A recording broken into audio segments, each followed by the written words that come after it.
Комбинезон за 15.811 денари или 250 евра. Кратка јакна ветровка или по-американски виндстопер за 5.758 денари или за 95 евра. Мајца со отвор во облик на буквата О за 565 денари или за повеќе од 9 евра по парче. Белетка за 1355 денари или за околу 22 евра.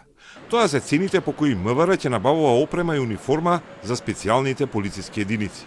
Тендерите се спорни за опозицијата, бидејќи се во вредност од околу 3,8 милиони евра, а ги добила ново формираната фирма од Скопје, со сопственици од Србија и битолско модно студио со скромен промет.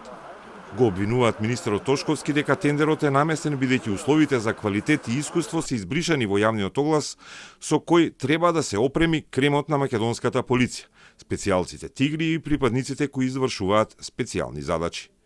Бараат истрага од јавното обвинителство.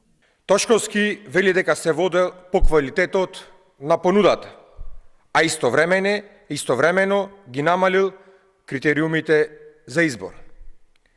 Ако навистина се бира квалитет, зошто не биле поставени јасни услови за искуство и капацитети?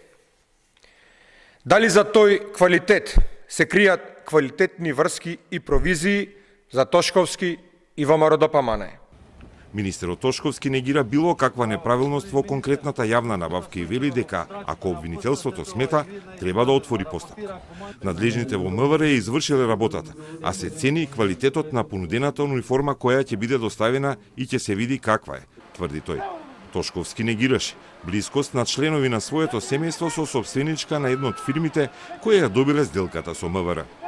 Одредени услови кои што се побарани во рамки на тендерската документација, согласно информациите кои што ги имам, а се поврзани со квалитетот на униформите, се исполнети од страна на фирмите. Досега не е нарачена ниту една униформа, не е склучена ниту една договорна рачка. Ова е рамковна спогодба која што е склучена, така да оставиме да видиме како ќе се одвива овој процес. Во Битола е блиска пријателка на вашата сопруга.